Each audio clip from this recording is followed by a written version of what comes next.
Assalamualaikum warahmatullahi wabarakatuh. Di video kali ini kita akan mempelajari materi tentang gerak pada hewan dan juga tumbuhan. Yang pertama sistem gerak pada hewan dulu. Nah, sistem gerak pada hewan ini dibagi jadi tiga. Yang pertama gerak hewan di udara. Nah, hewan yang bergerak di udara itu biasanya bergeraknya menggunakan sayap. Jadi sayapnya itu dikepakkan untuk bergerak di udara. Nah, hewan-hewan yang bergerak di udara ini ada macam-macam, ada burung, ada kupu-kupu, ada capung, ada lebah, kemudian ada lalat, nyamuk, dan masih banyak lagi. Pokoknya hewan-hewan yang bergerak menggunakan sayap. Lalu yang kedua ada hewan yang bergeraknya itu di darat. Hewan-hewan yang bergeraknya di darat ini bisa hewan yang berjalan atau berlari, bisa juga hewan yang merayap atau melata. Nah, hewan yang berjalan atau berlari ini biasanya kan ada kucing, ada kambing, sapi, kemudian kuda, dan sebagainya. Ada juga yang merayap seperti cicak, kemudian ada buaya, dan sebagainya. Lalu ada juga yang melata seperti ular gitu. Jadi hewan-hewan yang di darat itu bergeraknya lebih variatif, lebih banyak gerakannya. Seperti itu. Lalu yang terakhir ada gerak hewan di air. Kalau hewan yang bergeraknya di air ini biasanya bergerak dengan cara berenang.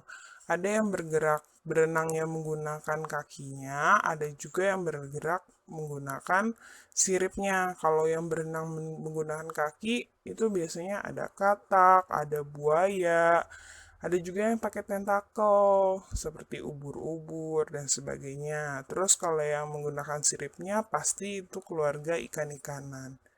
Gitu kan ya. Oke, nah lanjut.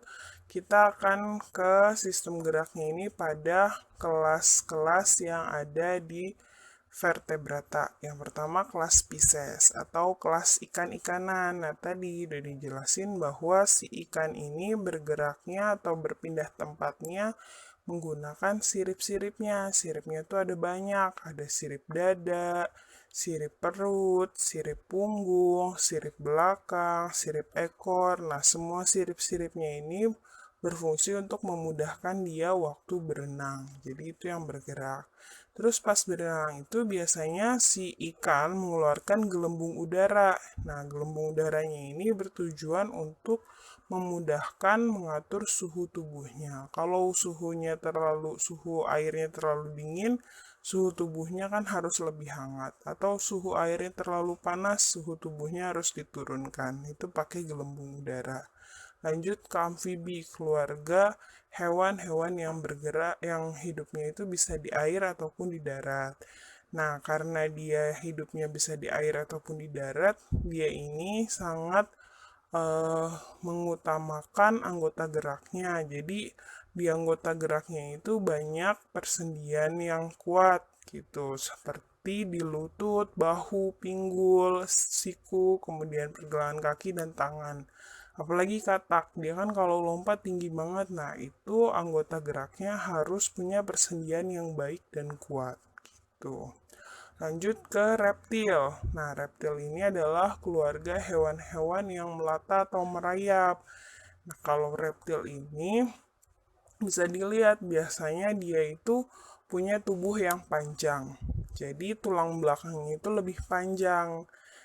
Contoh reptil yang kecil itu kan cicak ya, cicak kadal tuh kecil, tapi tetap dia punya tulang belakang yang panjang. Nah, kenapa tulang belakangnya panjang? Supaya dia memudahkan dia untuk bergerak. Di tulang belakangnya ini biasanya ada otot-otot yang kuat gitu.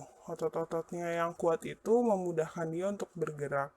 Nah, kayak misalnya ular. Ular tuh juga termasuk ke dalam reptil. Nah, ular itu tulangnya kan cuma ada tulang belakang. Tapi otot-ototnya itu kuat dan juga lentur. Makanya kelihatannya seolah-olah ular itu kayak nggak punya tulang. Padahal dia punya tulang kan ya.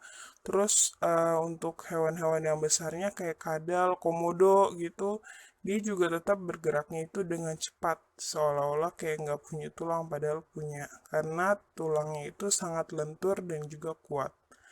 Lanjut ke Aves. Aves ini adalah keluarga burung. Nah, kalau Aves ini berpindah tempat atau bergerak dengan menggunakan sayapnya. Jadi sayapnya itu membantu dia untuk terbang. Waktu Aves ini terbang, udara itu mengalir ke bagian bawah dari sayapnya sehingga menghasilkan gaya angkat. Jadi Aves bisa terbang ke udara. Nah, sistem ini juga digunakan oleh pesawat terbang seperti itu. Selanjutnya ada mamalia. Mamalia ini adalah kelompok hewan-hewan yang menyusui. Nah, mamalia itu biasanya bergerak menggunakan kaki-kakinya. Jadi kaki-kakinya itu biasanya berfungsi untuk berjalan, berlari, dan sebagainya. Terus karena dia mamalia, biasanya kaki yang lebih kuat itu yang bagian belakang. Jadi kayak misalnya kucing, kuda, sapi, itu semua kaki belakangnya pasti lebih kuat daripada kaki depannya. Karena mereka mamalia dekat dengan manusia, jadi kakinya yang belakang itu lebih kuat gitu. Lalu ada sistem gerak pada tumbuhan. Ini dibagi jadi 3. Yang pertama ada gerak esionom, yaitu gerak yang berasal dari rangsangan dari luar. Jadi tumbuhan itu bisa bergerak karena adanya rangsangan dari luar, itu namanya esionom. Lalu ada gerak endonom, yaitu gerak tapi nggak diketahui penyebab dari luarnya itu apa. Contohnya pertumbuhan pada daun gitu. Kita nggak tahu tuh kenapa daun bertumbuh, karena nggak ada rangsangan dari luar, tapi dari dalam gitu. Selanjutnya ada gerak higroskopis, yaitu gerak bagian tumbuhan karena pengaruh perubahan kadar air dalam sel, sehingga terjadi pengerutan yang tidak merata. Jadi ini bisa karena airnya berkurang atau berlebih gitu. Itu namanya gerak higroskopis. Gerak esionom dibagi jadi 3. Yang pertama gerak nasti, yaitu gerak yang tidak dipengaruhi arah datang rangsangan. Yang pertama ada seismonasti, yaitu gerak mengatupnya daun-daun karena adanya sentuhan. Nah, ini contohnya daun putri malu, ketika ada sentuhan dia jadi menguncup, yang tadinya mekar.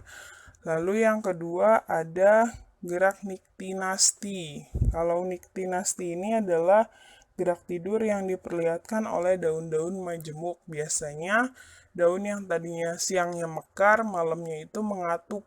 Nah, ini namanya gerak niktinasti. Lalu yang ketiga ada termonasti. Termonasti term, suhu. Nah, suhu ini jadi gerak ini adalah gerak nasti yang disebabkan oleh suhu. Contohnya pada bunga tulip, waktu suhu udaranya itu naik atau lebih panas, dia bakalan mekar gitu. Lalu ada juga nasti kompleks, yaitu gerak nasti yang disebabkan oleh lebih dari satu rangsangan, lebih dari satu stimulus. Contohnya gerak terbuka dan atau tertutupnya stomata. Ini disebabkan oleh macam-macam faktor. Nah, itu namanya nasti kompleks seperti itu. Lalu selain gerak nasti ada juga bagian dari gerak esionom ini adalah gerak tropisme, yaitu gerak yang dipengaruhi oleh arah datang rangsangan. Yang pertama ada geotropisme, jadi tergantung pada geografi atau gravitasi bumi. Kalau dia ke atas berarti arahnya negatif karena dia melawan gravitasi. Kalau dia ke bawah berarti geotropisme positif karena menuju ke gravitasi. Lalu yang kedua ada gerak fototropisme, yaitu gerak tropisme yang disebabkan oleh rangsangan cahaya. Contohnya ini, kecambah itu biasanya tumbuh ke arah cahaya. Jadi arah datangnya rangsang cahaya itu menyebabkan si tumbuhan tumbuhnya ke arah sana gitu. Itu namanya gerak fototropisme. Lalu yang ketiga ada tikmotropisme, yaitu gerak tropisme yang disebabkan oleh rangsangan sentuhan. Nah, contohnya gini, Kalau misalnya tumbuhan-tumbuhan menjalar, itu biasanya ketika dia ada tiang, menyentuh tiang, dia bakal tumbuh di tiang itu. Jadi menjalarnya di tiang, itu namanya tigmotropisme. Lalu yang keempat ada hidrotropisme, yaitu rangsangan yang disebabkan oleh air. Nah, jadi ketika dari mana arah datangnya air, maka tumbuhan itu akan mendekati si air itu, bergerak mendekati air. Lalu ada termotropisme, yaitu gerak tropisme yang disebabkan oleh rangsangan suhu. Jadi contohnya kayak tumbuhan lumut.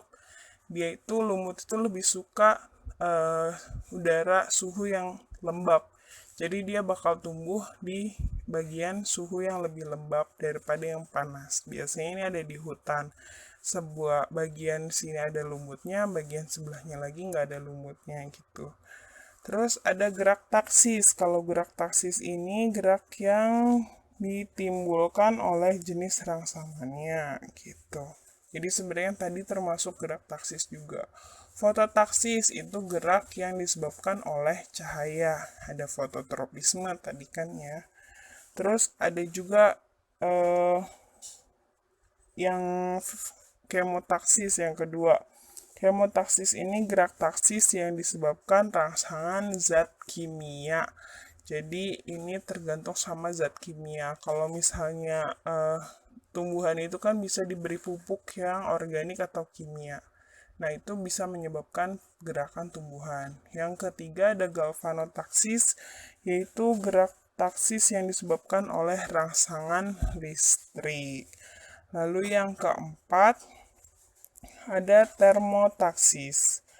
Nah, kalau termotaksis ini adalah gerak taksis yang disebabkan oleh rangsangan suhu atau temperatur. Jadi, bisa juga dia termasuk termotropisme atau termonasti, pokoknya yang disebabkan oleh suhu. Lalu ada gravitaksis.